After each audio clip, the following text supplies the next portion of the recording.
20세기 이전의 포병은 보병과 기병이 전쟁을 수행하는 데 있어서 지원 사격을 해주는 보조적인 역할을 주로 맡아왔지만 1차 세계대전을 거치면서 포병은 전쟁에서 중심적인 위치를 차지하게 되었으며 이제 보병은 포병의 지원 사격 없이는 제대로 된 전술을 펼칠 수 없게 되었습니다.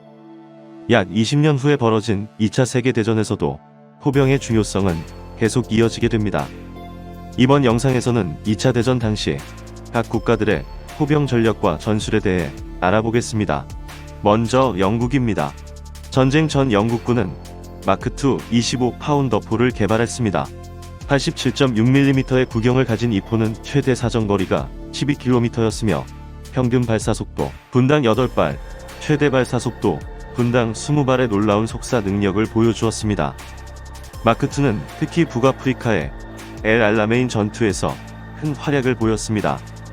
마크2를 주무기로 무장한 영국 제8군은 882문의 포로 일제 사격을 실시했으며 영국군 전차와 보병들은 마크2의 탄막 보호를 받으며 독일군 진지를 향해 전진해 나갔습니다. 영국군은 마크2를 이용해 자주포를 만들기도 했습니다. 그들의 발렌타인 전차 차체에 마크2 복사포를 탑재한 것인데 고각 사격을 할 수 없어 사거리는 6km로 제한되기도 했습니다. 영국군은 마크2 복사포를 6.25 전쟁에서도 사용했으며 1960년대 나토 표준인 105mm 포로 서서히 교체되었습니다. 프랑스는 야포 개발에 큰 관심을 두지 않았습니다. 프랑스가 기대를 걸었던 것은 750km에 달하는 견고한 마지노 요새였기 때문입니다.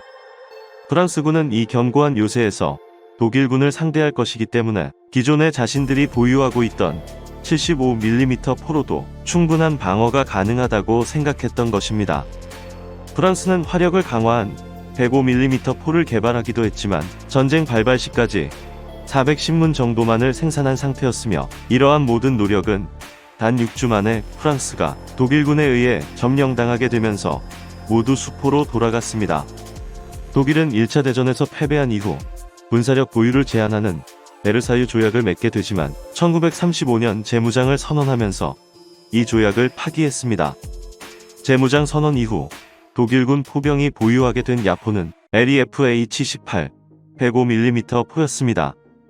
라인메탈사에서 제작한 이 견인곡사포는 12km의 사거리를 가지고 있었으며 내구성이 뛰어나고 정확도가 높아 전쟁 기간 내내 22,000문이 생산되었습니다. 독일군은 이 포를 전차 위에 올려 자주포로도 운용했습니다. 독일군이 보유한 또 하나의 주력 야포는 88mm 포입니다.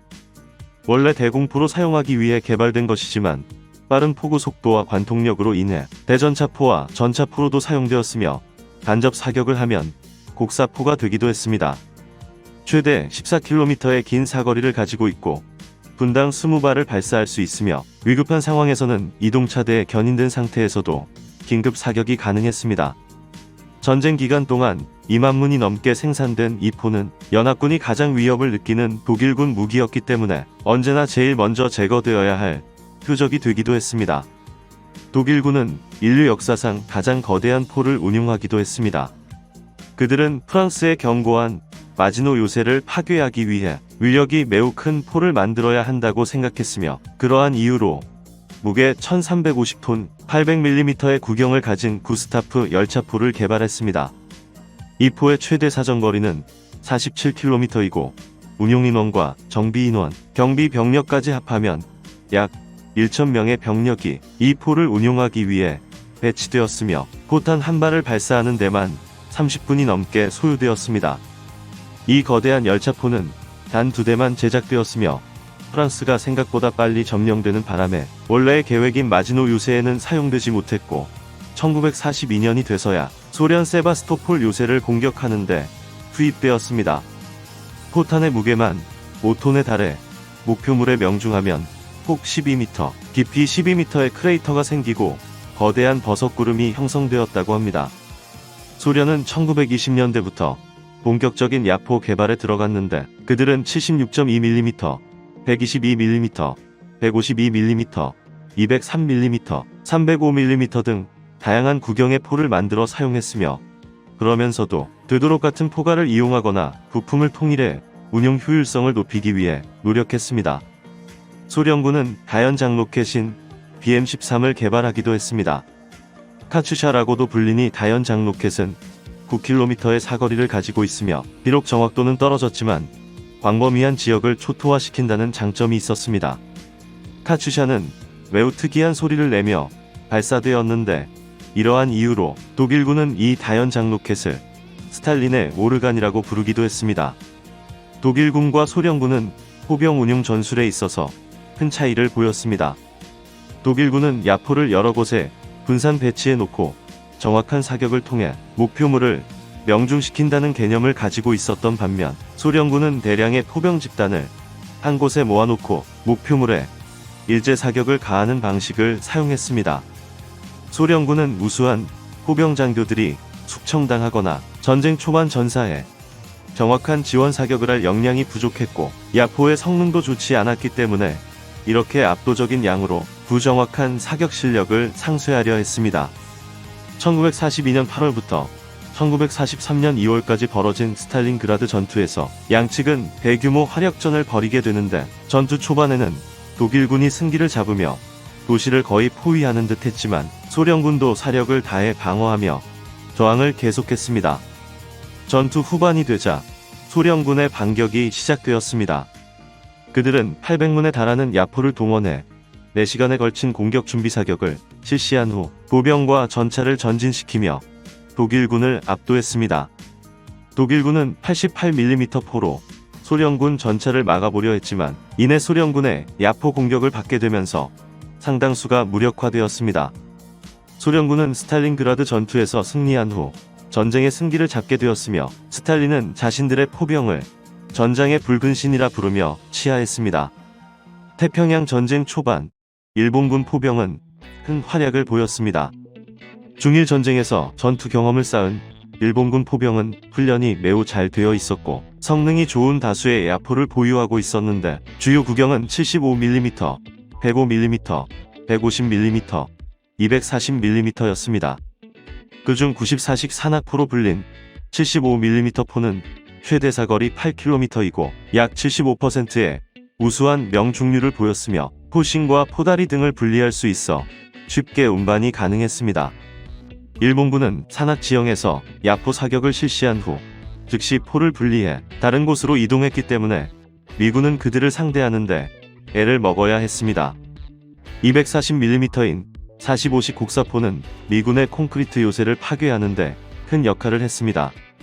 일본군은 1942년 필리핀의 바탄에서 벌어진 전투에서 240mm 포탄 한 발을 발사했는데 이 탄이 미군의 요새를 뚫고 들어가 28명이 사망하고 46명이 부상을 당하는 피해를 입히기도 했습니다. 전쟁 초반 필리핀에 주둔하고 있던 미군은 일본군에 비해 전력이 매우 약했습니다.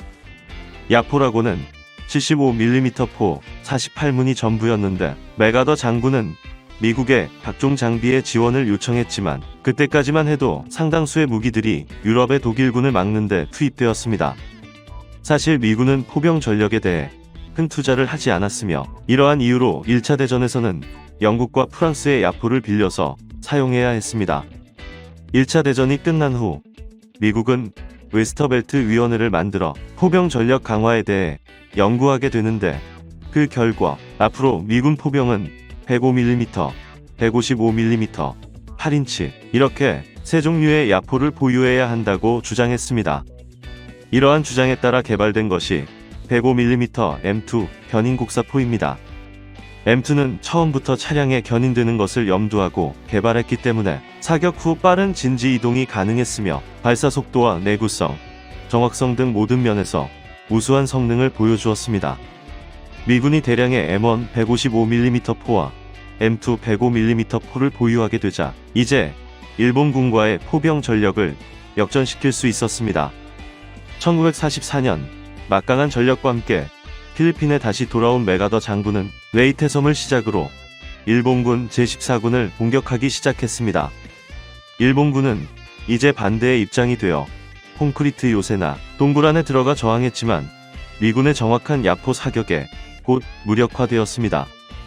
2차 세계대전은 전차와 항공기가 앞으로의 전장에서 주력의 위치에 설 것임을 증명해 보이기도 했지만 포병은 여전히 지상 전투에서 중심적인 위치를 차지하고 있으며 포병의 우세 없이는 앞으로의 전장에서 절대 승리할 수 없다는 것을 보여주었습니다.